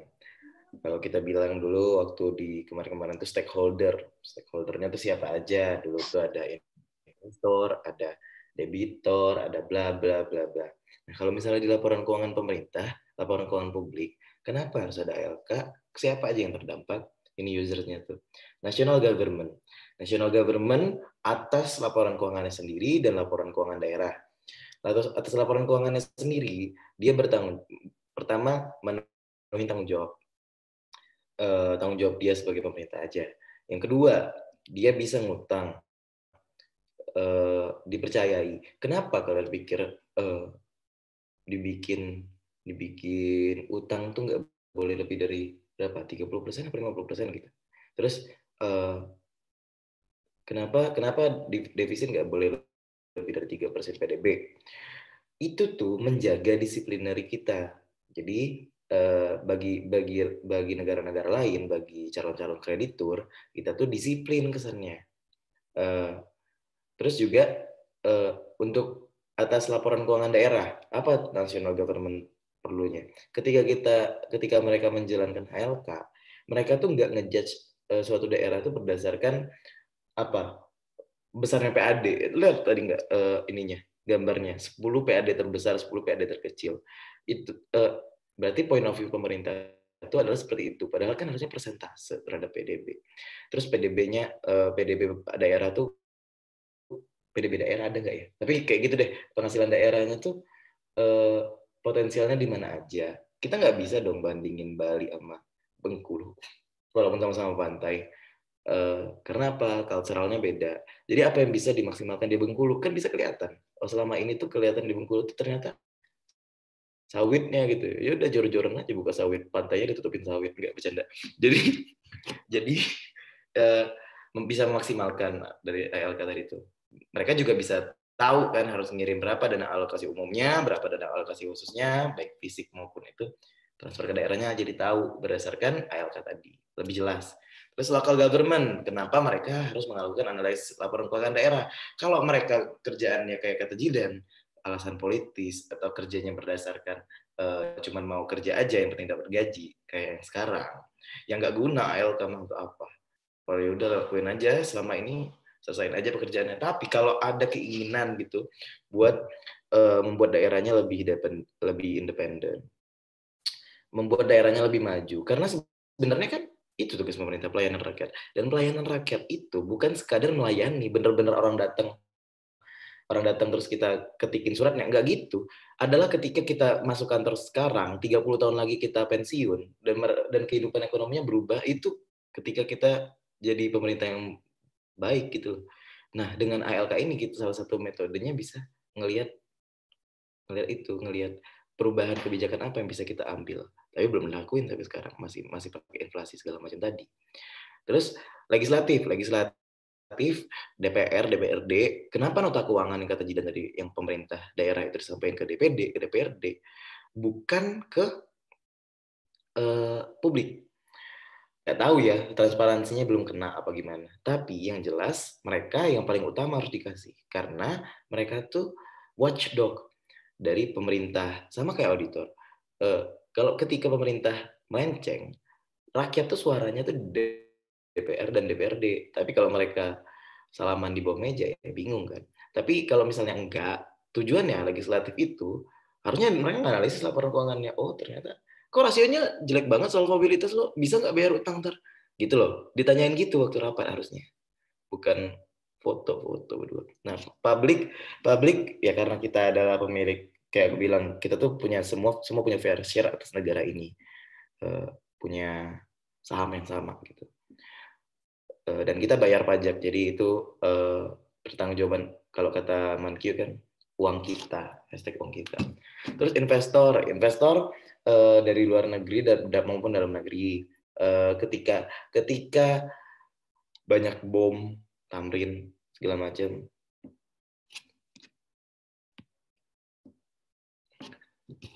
lah gak apa-apa dong. Kalau misalnya ada banyak bom atau kayak corona sekarang, kalau misalnya kita negara terakhir yang corona, iya, investornya kan nggak datang. Sama kalau misalnya situasi laporan keuangan kita tuh, situasi ekonomi kita tuh nggak bisa terreflek dengan baik dalam laporan keuangan, maka mereka nggak bakal invest ke kita karena mereka ragu. Orang kok laporan keuangannya WTP tapi korupsinya banyak, kan aneh. Berarti ada penyelundupan, ada permainan by the books di situ, gitu. Terus ada kreditor sama ngasih utang, kayak kata Jidan, kalau kita sebenarnya di luar tuh ketika di daerah kita kan daerah nggak bisa nerbitin bonds, daerah nggak bisa ngutang langsung ke luar negeri. That's why laporan keuangannya sederhana dan SDM-nya kurang, makanya kita ditaruh di situ, bercanda. Jadi laporan keuangan pemerintah pusat itu didesain sebagus mungkin biar bisa nerbitin bonds, biar bisa reach orang-orang luar negeri buat mau invest dan kreditin kita, ngasih pinjaman ke kita. Karena pemerintah daerah cuma dapat penerusan pinjaman dari pemerintah pusat. Jadi ketika berkaitan dengan kreditor, berarti kita bahas pemerintah pusat. Dan didesain sebagus mungkin, sedisiplin mungkin, biar kita diutangin sebenarnya. Terus auditor, audit ya biar enggak, biar WTP lah, biar dapat insentif dari pemerintah. Yang WTP kan lebih lancar ngerjainnya. Dan Ya, kayaknya habis ini apa? Habis ini. Nah, tools. Udahlah, terusnya kan selesai lah. minggu depan. Selesai lah. Tadi yang pengen nanya nggak? Maksudnya, ini kan diskusi kan? Jadi, Bener. kalau misalnya aku seneng, aku seneng, Ray juga seneng sih, kayaknya. Kalau misalnya ada yang nanya gitu, kenapa begini gitu, nanti kita diskusi aja. Ini sih pemikiran, Ada nggak tahu. ya tapi kita udah tahu sih, tapi ini pemikiran kita berdua aja, pemahaman aja, menyamakan persepsi gitu. Tahu malah ngasih pendapat dah. Nggak tanya. Ya, atau malah kasih pendapat, harusnya udah begini, aku tahu apa bukti nyata. Ya kan? Ada nggak? Aku stop recording nih.